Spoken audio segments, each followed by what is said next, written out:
Good morning class. कैसे हैं आप लोग?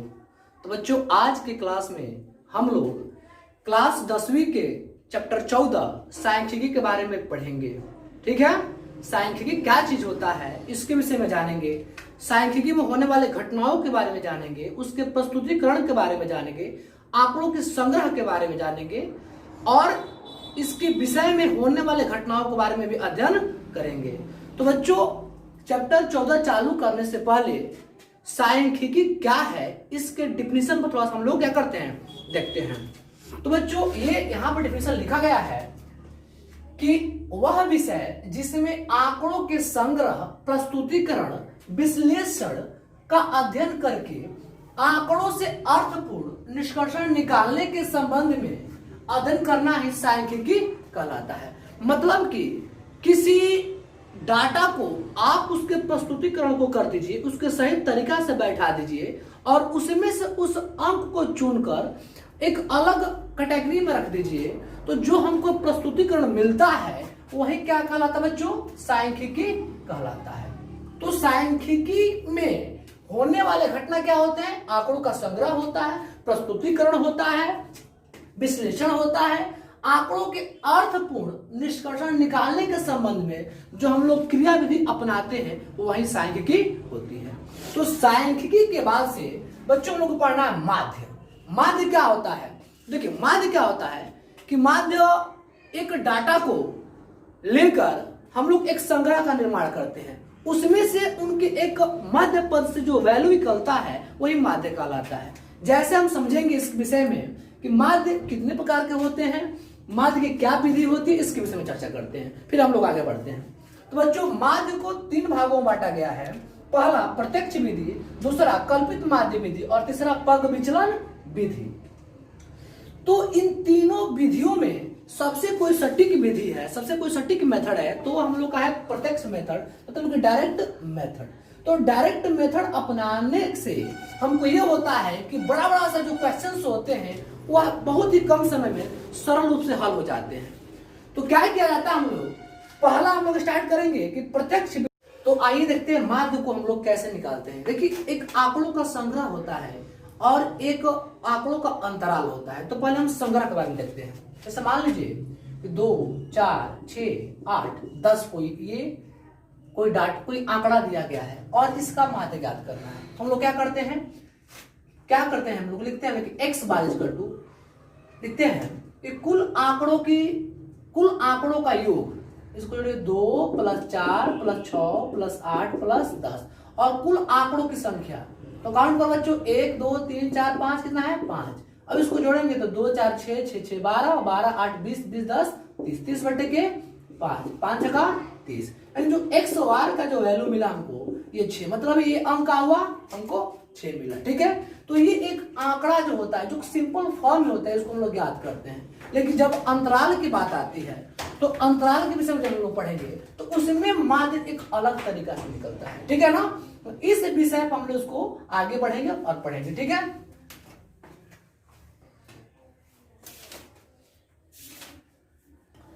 तो देखिए माध्य जो होता है बच्चों, माध्य ये 3 विधियों पर डिपेंड होता है। पहला होता है प्रत्यक्ष विधि, मतलब इसको कहते हैं हम लोग है डायरेक्ट मेथड। ठीक है, तो ये जो डायरेक्ट मेथड होता है, अगर इस विषय पर हम लोग चर्चा करें तो इसका जो सूत्र होता है ये होता है, अगर हम माध्य निकालते हैं यहाँ से माध्य, तो होता है x बार इक्वल टू होता है सिग्मा fi xi बटे सिग्मा fi। ठीक है, इस विधि से हम लोग बनाते हैं। ये पहला मेथड हो गया। दूसरा मेथड मिलता हम लोग को है कल्पित माध्य विधि। मतलब कि इस विधि में इसको कहते हैं हम लोग एज्यूम्ड, क्या कहते हैं? Assumed mean method. इसका फॉर्मूला होता है x bar equal to a plus sigma fi ui बटे सिग्मा fi। इसका ये फॉर्मूला होता है। ठीक है, और जो तीसरा होता है पग विचलन विधि, जिसको हम लोग कहते हैं स्टेप डेविएशन मेथड। तो जो इसका फॉर्मूला होता है, इसको नोट करिए आप। इसका जो फॉर्मूला होता है, इसको ऐसे क्लीन करते हैं। इसका जो फॉर्मूला होता है वो होता है बच्चों, वो होता है x bar equal to a plus sigma F I, और इसको हम लोग करते हैं डी आई बटे sigma F I into H. ये फॉर्मूला होता है, और इस फॉर्मूला से हम लोग आगे बढ़ते हैं और चले जाते हैं। ठीक है, तो बच्चों ये जो पहला क्वेश्चन है ये आपके 14-1 मतलब एनसीईआरटी का ये पहला क्वेश्चन है। ठीक है, इसमें दिया हुआ है आंकड़ा आपका दिया हुआ है। ठीक है, इसका क्या करना, माध्य ज्ञात करना है। ठीक है, तो पौधों की संख्या दिया हुआ है 0 से 2, 2 से 4, 4 से 6, 6 से 8, मतलब ये अंतराल दिया गया है। और ये घरों की संख्या दिया गया कि 1, 2 ऐसे संख्या दिया गया है कि ये 0 और 2 के बीच जो घर है ये कितना है जी, 1 है। और 2 से जो 4 जो पौधे हैं वो कितने घर में है जी, 2। तो इसका क्या करना है, माध्य ज्ञात करना है। ठीक है बच्चों, तो माध्य ज्ञात करते हम लोग हैं, तो इसको हम लोग कहते हैं बारंबारता। क्या कहते हैं भाई, ये है जो डाटा आपका है वो बारंबारता है, इसको हम लोग एफ आई से इंडिकेट करते हैं। अभी तो बारंबारता निकाल दी, अब निकालते हैं हम लोग है मध्य बिंदु। क्या निकालते हैं, मध्य पद चाहे मध्य बिंदु। तो मध्य पद कहिए या बिंदु कहिए, बात वही है, सेम टू सेम। ठीक है, तो आइए इसका मध्य बिंदु निकालते हैं। तो बच्चों मध्य बिंदु निकालने कैसे निकालते हैं, इसका एक सूत्र होता है, बहुत सिंपल और सटीक सूत्र है। देखिए, इसको कहते हैं निम्न सीमा, इसको कहते हैं उच्च सीमा। तो निम्न सीमा प्लस उच्च सीमा बटे के 2, मतलब कि 0 प्लस के 2 बटे के 2, तो इसको जोड़ेंगे 2 बटे 2 1 आ रहा है ना, ये कितना हो जाएगा 1। इस प्रकार 2 और 4, इसको माइनस नहीं करते, इसको अंतराल कहते हैं। 2 और 4 के बीच क्या भाई, अंतराल है। तो बताया ना कि निचली सीमा प्लस के ऊपरी सीमा, तो 2 प्लस के 4 6 का कितना होता है 3। अब जब हम 2 निकाल लेंगे तो हमको एक तरीका मिल जाएगा कि 1 और 3 के बीच कितना का अंतराल है भाई, 2 का है, और 2 जोड़ते जाएंगे तो 3 के पास क्या आता है 5, 5 के पास क्या आएगा 7, 7 के पास क्या आएगा 9, 11 और 13। ठीक है, ये टोटल डाटा तैयार हो जाएगा। अब क्या करते हैं, ये तो निकल गया, इसके बाद से निकालते हम लोग हैं, इसको हम लोग एक्स आई से इंडिकेट करते हैं। अब निकालते हैं एफ आई गुणे के एक्स आई।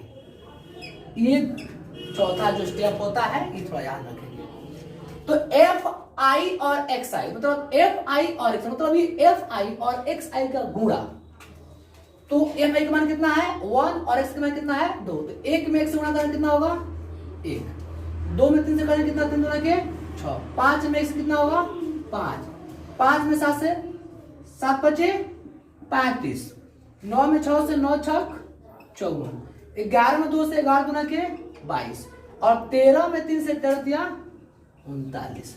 अब क्या करते हैं बाबू, अब इसको टोटल डाटा को जो घरों की संख्या है, जिस घर में पौधे लगे हुए हैं उसको जोड़ लेते हैं। तो जोड़ते हैं तो 3 2 5, 5 और 6 कितना होता है 11, 11 5 16, 16 1 17, और 17 और 3 20। मतलब कि ये एफ आई, इसको कहते हैं sigma F I equal to, ये टोटल योग होता है, कितना होता है भाई 20। सिग्मा का मतलब होता है योग, इस बात को हमेशा याद रखिएगा कि सिग्मा का मतलब क्या होता है योग। अब इसको टोटल जो डाटा जोड़े हम, सिग्मा एफ आई कितना मिला हमको 20। अब इसको जोड़ते हैं, तो सिग्मा एफ आई और एक्स आई जोड़िए, तो इसको जोड़ते हैं। चलिए 1 और 6 कितना होता है 7, 7 5 12, 12 और 5 12 5 17, 17 और 4 कितना होता है 21, 21 और 2 23, और 23 और 9 23 और कितना होता है ये 32, 32 कर 2 हासिल 3, 3 2 5, 5 और 5 10, 10 3 13 13 और 3 16, 162। ये मिला हमको 162।